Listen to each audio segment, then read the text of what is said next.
सत्य है,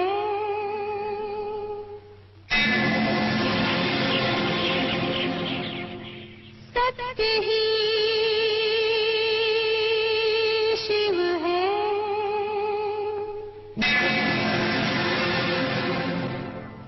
शिव ही सुंदर है। जागो कर देखो, जीवन जो उजागर है। सत्यम शिवम सुंदरम, सत्यम शिवम सुंदरम, सत्यम शिवम सुंदरम, सुंदरम।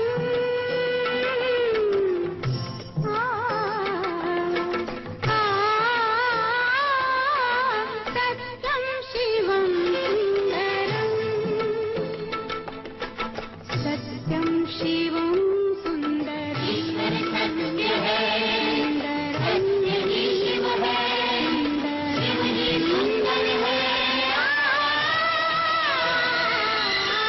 सत्यम शिवम सुंदरम, सत्यम शिवम सुंदरम, सत्यम शिवम सुंदरम।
ईश्वर सत्य है, सत्य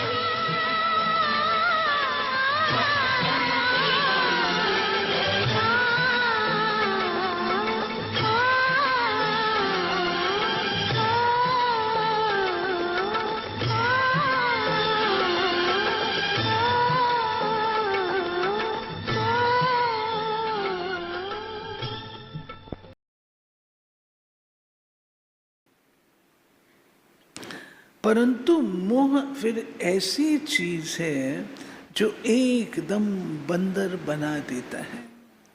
बंदर में मोह और लोभ बहुत होता है। ये प्रसिद्ध है ना कि बाबा सुनाया करते थे कि बच्चा मर जाएगा तो भी उसको चिपका करके चलती रहेगी।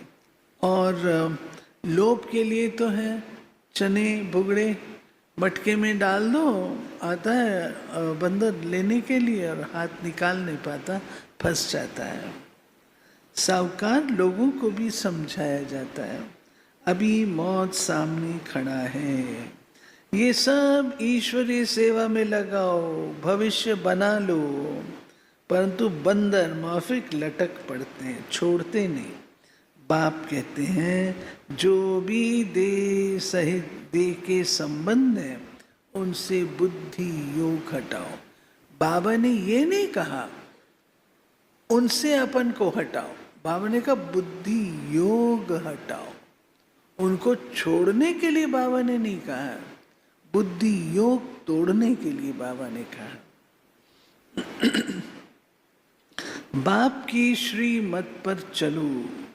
तुम कहते हो ये धन बाल बच्चे आदि सब ईश्वर ने दिया, अब वो खुद आए हैं, कहते हैं तुम्हारा ये धन दौलत आदि सब खत्म हो जाना है, किनकी दबी रहेगी धूल में, किनकी राजा खाए, सफली होगी उनकी जो लगाए भगवान के नाम। ऐसा ही है ना कुछ। अर्थक्वेक आदि होगा, ये सब खलास हो जाएगा। एरोप्लेन गिरते हैं, वह आग लगती है, तो पहले पहले अंदर चोर घुसते हैं। ऐसा होता है ना, एक्सीडेंट हुआ, कैसा दिल है, कैसा दिल है।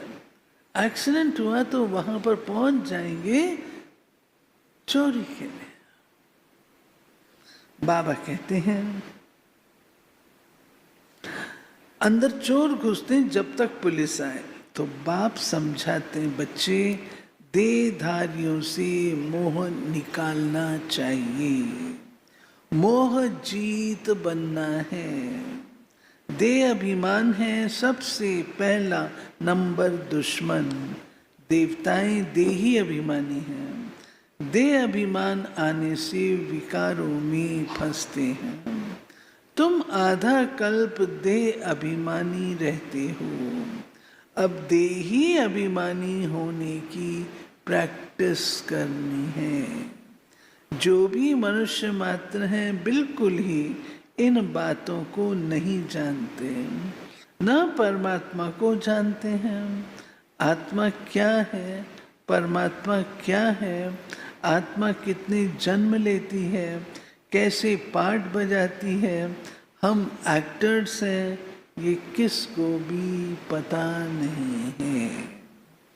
इसलिए बाबा कहते ऑर्फन निर्धन के बन जाते हैं। देवताएं देही अभिमानी हैं, देह अभिमान आने से विकारों में फंसते हैं। तुम आधा कल्प देह अभिमानी रहते हो, अब देही अभिमानी होने की प्रैक्टिस करनी है। जो भी मनुष्य मात्र हैं बिल्कुल ही इन बातों को नहीं जानते, न परमात्मा को जानते हैं। आत्मा क्या है, परमात्मा क्या है, आत्मा कितने जन्म लेती है, कैसे पार्ट बजाती है, हम एक्टर्स हैं, ये किसको भी पता नहीं है। इसलिए बाबा कहते ऑर्फन निर्धन के बन जाते हैं। वो तो कह देते हैं आत्मा ज्योति में लीन हो जाती है, परंतु आत्मा तो अविनाशी है। पूर्ण एकाग्रता के साथ सुनना अर्थात आधा परिवर्तन। ऐसे सुनो कि बस ये अंतिम महावाक्य है, अभी शरीर छूटने वाला है। मुरली में ऐसे बैठो कि जैसे ये लास्ट है, कि इतनी एकाग्रता से, जैसे कोई खजाना है जिसका नक्शा हमारे पास 10 साल से था और आज वो व्यक्ति उसका रहस्य बताने वाला है।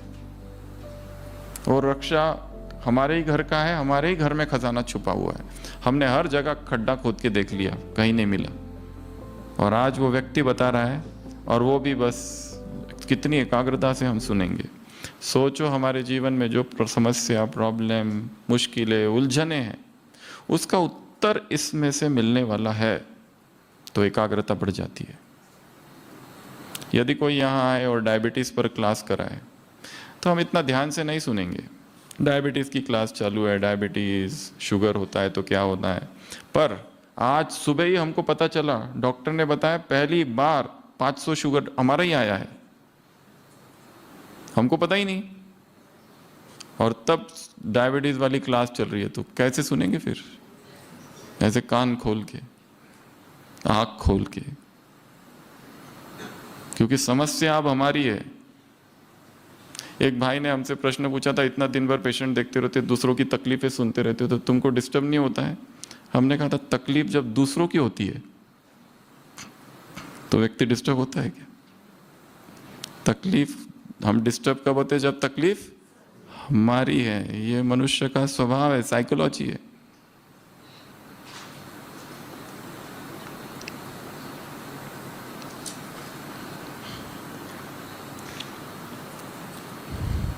सुनना, एकाग्रता से सुनना, पूर्ण एकाग्रता से।